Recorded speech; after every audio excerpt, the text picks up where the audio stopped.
Hello दोस्तों, channel में स्वागत है। आज की स्टोरी बहुत ही ख़ास और बहुत ही मज़ेदार होने वाली है, क्योंकि आज मेरे घर पर आए थे मेरे डैडी के सबसे अच्छे दोस्त।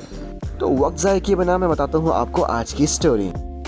दोस्तों, सर्दियों का मौसम था और मैं घर पर बैठा हुआ स्ट्रॉबेरीज़ एंजॉय कर रहा था। मुझे स्ट्रॉबेरीज़ बहुत पसंद थी कि इतने में दरवाजे पर बेल हुई और मेरे सामने खड़े हुए थे मेरे डैडी के सबसे अच्छे दोस्त मिस्टर ह्यू हंटर। मैं उनको देखकर बहुत सरप्राइज़ हुआ, क्योंकि डैडी घर पर नहीं थे और आज वो मुझसे ही ख़ास तौर से मिलने आए थे। उन्हें शायद मेरे डैडी ने ही बताया था कि मैं कुछ गलत आदत में पड़ा हुआ हूँ, ताकि वो आकर मुझे यहाँ पर समझाएं और मुझे उन आदत से निकाल दें।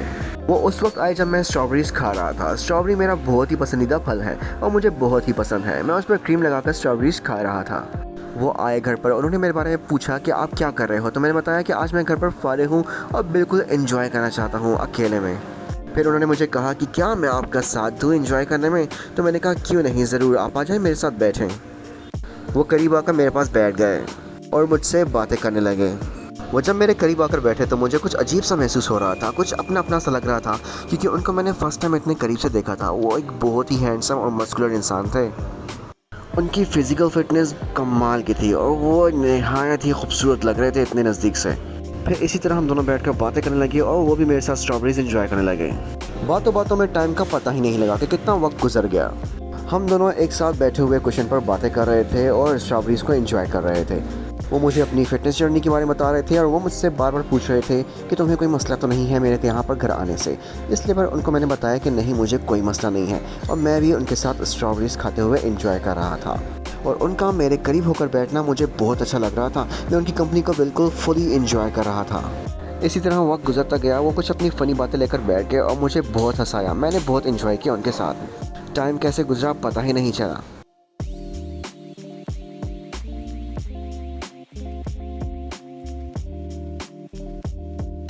आहिस्ता आहिस्ता हम दोनों एक दूसरे के बहुत करीब हो गए थे और हमें पता भी नहीं लगा कि हम इतना करीब हो गए हैं। उनकी फ़िज़िकल फ़िटनेस की बात की जाए तो वो एक बहुत ही हार्ड मस्कुलर इंसान थे। उनकी फ़िज़िकल फ़िटनेस उम्दा थी, बहुत कमाल की थी। मैं जिस तरह स्ट्रॉबेरीज़ खाना पसंद करता था वैसे ही मैं स्ट्रॉबेरीज़ खा रहा था और एंजॉय कर रहा था उनकी बातें, और वो भी मेरी बातों को बहुत एंजॉय कर रहे थे। हमारी बहुत अच्छी बॉन्डिंग बन गई थी। फिर उन्होंने बताया कि मैं किस काम के लिए आया था। उन्होंने मुझे बताया था कि मैं तुम्हें समझाने के लिए आया था कि आप गलत दोस्तों में उठना बैठना बंद कर दे, और मैंने उनकी बात मान ली। इसी तरह गपशप करते हुए मैंने थोड़ी सी क्रीम उनके छाती पर लगा दी और वो ये देखकर बिल्कुल हैरान रह गए थे कि मैंने क्या कर दिया। बट उनको लगा कि मैं उनके ज़्यादा करीब होना चाहता हूँ, इसलिए उन्होंने इस बात को इग्नोर कर दिया और मुझे देखते रहे। पहले तो वो देखकर हैरान रह गए थे कि मैंने कर क्या दिया, लेकिन मैं दिल से काम करना चाहता था, इसीलिए मैंने कर दिया। वो मुझे बिल्कुल हैरानी से देख रहे थे कि मैंने क्या कर दिया। फिर मैंने आराम से वो क्रीम साफ़ कर दी और उनको बिल्कुल भी बुरा नहीं लगा, बल्कि उनको अच्छा लगा।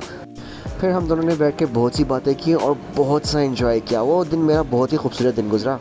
हम कैसे एक दूसरे के करीब हो गए और बहुत अच्छी बॉन्डिंग बन गई, हमें पता ही नहीं लगा। अब वो अक्सर मेरे पास आते हैं और हम दोनों मिल बैठकर बहुत बातें करते हैं, बहुत एंजॉय करते हैं। तो दोस्तों, आपकी लाइफ में भी ऐसा कोई ना कोई होगा जिसका आप इंतज़ार कर रहे होंगे। तो देर मत कीजिए, इजहार करने में जाइए और फ़ौरन से इजहार कर दीजिए, क्योंकि छोटी सी दुनिया है, ये बार बार नहीं मिलेगी।